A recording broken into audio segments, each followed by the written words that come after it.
bermain bersama dengan teman, di lingkungan bersama dengan teman. Oke teman-teman, alangkah baiknya sebelum kita masuk ke pembelajaran, yuk kita sama-sama berdoa dulu sebelum belajar ya. Yuk mari kita angkat tangan kita lalu berdoa sebelum belajar. Bismillahirrahmanirrahim. Rabbi zidni ilman warzuqni fahman birahmatika ya arhamar rahimin. Amin. Semoga pembelajaran kita di hari ini bermanfaat ya teman-teman. Dan jangan lupa untuk tetap semangat meskipun kita belajarnya dari rumah. Oke teman-teman, yuk mari disimak pembelajaran hari ini. Baik teman-teman, sudah diambil buku tematiknya? Jika sudah, kita buka halaman 37. Di situ ada bacaan tentang permainan hula hoop. Nah, kita baca dulu yuk bukunya teman-teman. Nina telah berlatih lompat tali. Ketika melompat tali, Nina menggerakkan badannya. Nina juga menekuk kaki dan tangannya. Selain gerakan menukuk, ada juga gerakan meliuk. Nah, gerakan meliuk ini biasanya ada di permainan simpai atau hula hoop.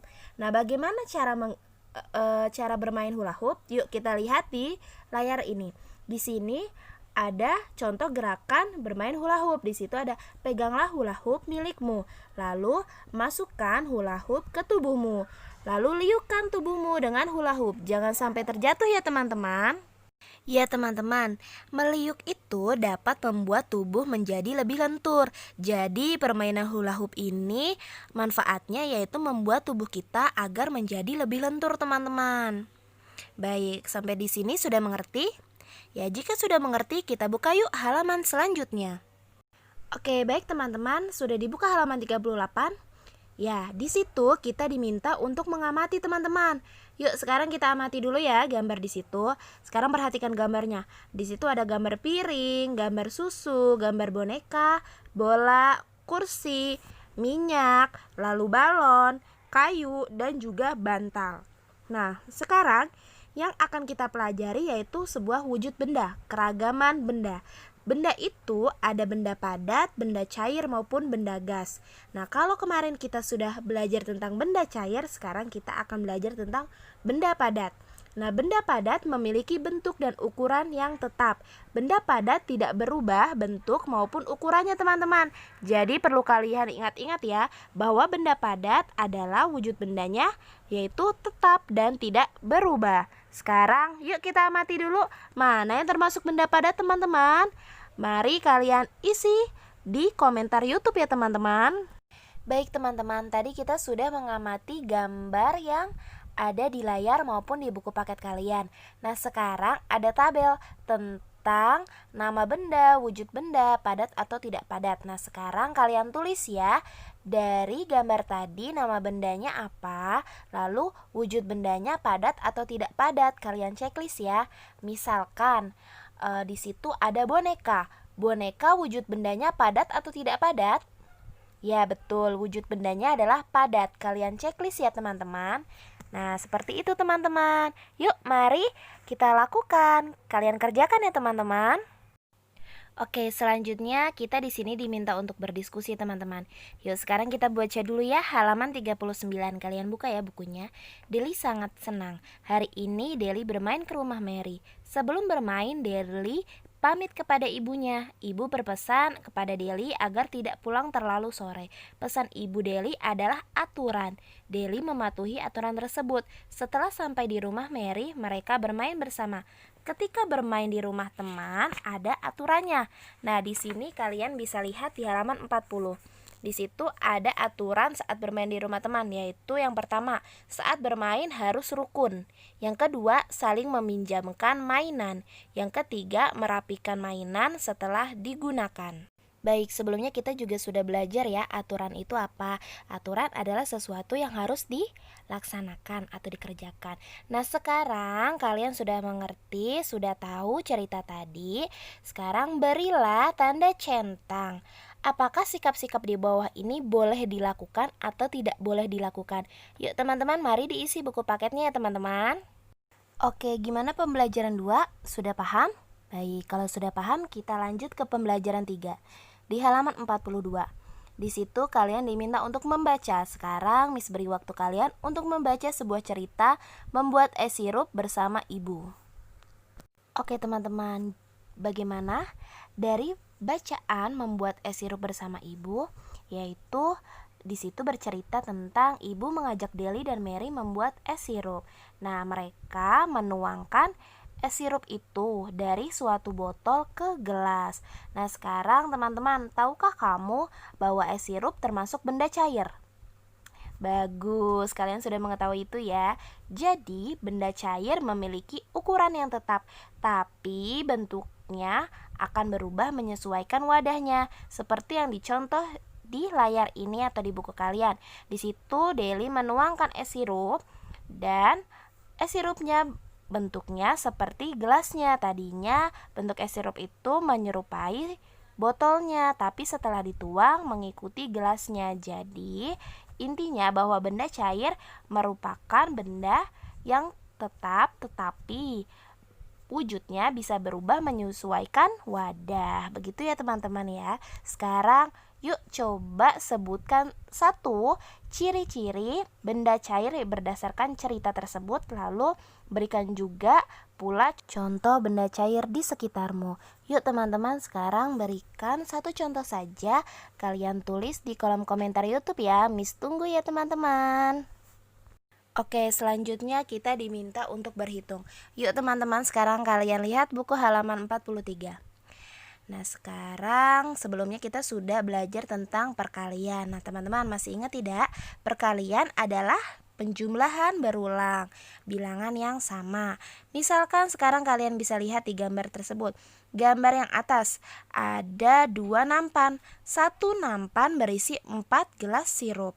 Nah, bagaimana cara menghitungnya?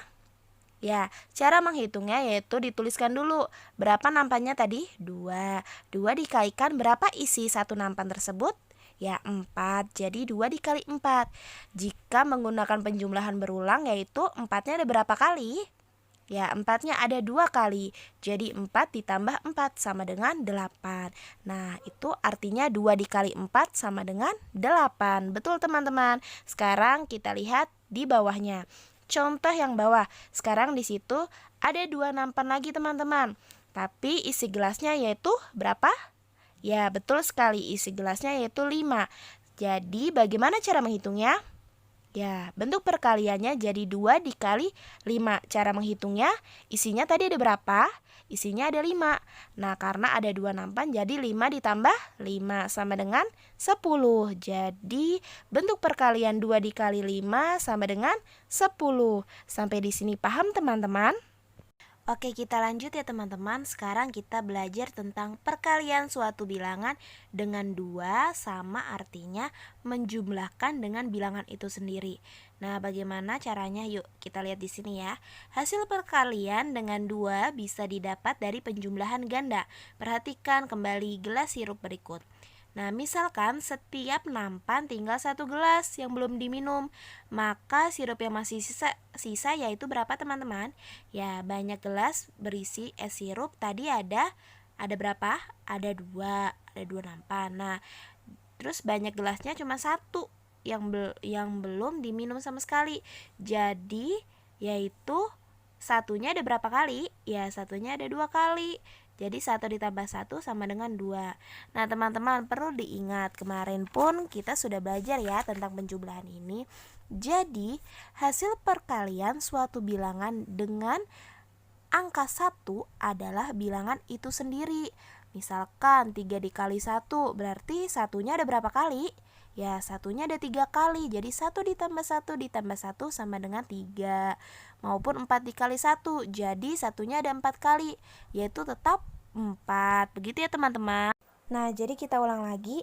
Jadi hasil perkalian suatu bilangan dengan angka 1 adalah bilangan itu sendiri.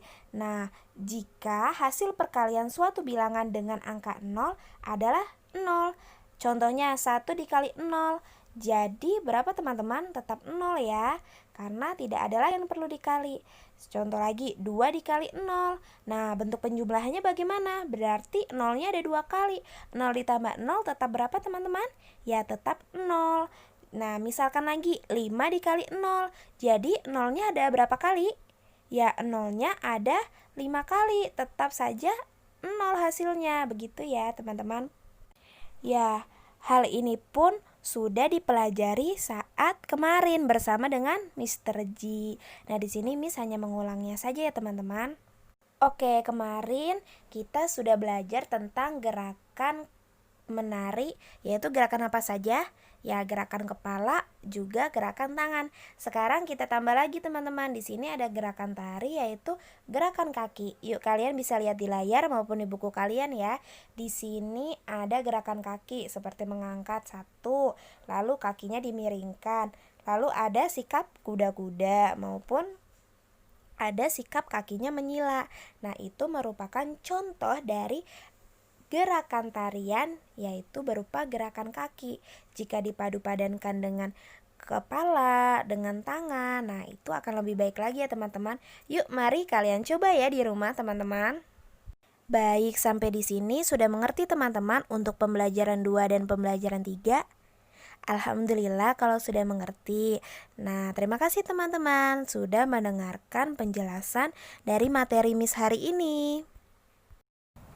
Baik teman-teman, gimana pembelajaran 2 dan pembelajaran 3 hari ini? Ya, kalian sudah mengerti? Ya, semoga kalian mengerti dan paham ya atas pembelajaran tadi. Oke teman-teman, tadi kita belajar tentang apa aja? Ya, kita tadi belajar tentang sebuah keragaman benda. Nah, tadi kita belajar tentang keragaman benda, wujud benda yang padat. Nah, kalau di subtema 1 kita belajar tentang wujud benda yang cair. Nah, sekarang kita belajar tentang wujud benda padat. Tadi contohnya apa aja? Ada meja, ada kursi. Nah, kalian bisa menyebutkannya lagi di rumah kalian, di sekitar rumah kalian apa saja. Lalu kita juga belajar tentang aturan saat bermain di rumah teman. Ya, teman-teman. Jadi, saat kita bermain di rumah teman, jika sudah selesai bermain, ya alangkah baiknya untuk membereskan permainan tersebut. Misalkan kalian main boneka. Nah, saat kalian mau pulang, bonekanya juga harus dirapikan lagi ke tempat semula. Begitu ya teman-teman. Oke, lanjut. Sekarang tadi kita juga belajar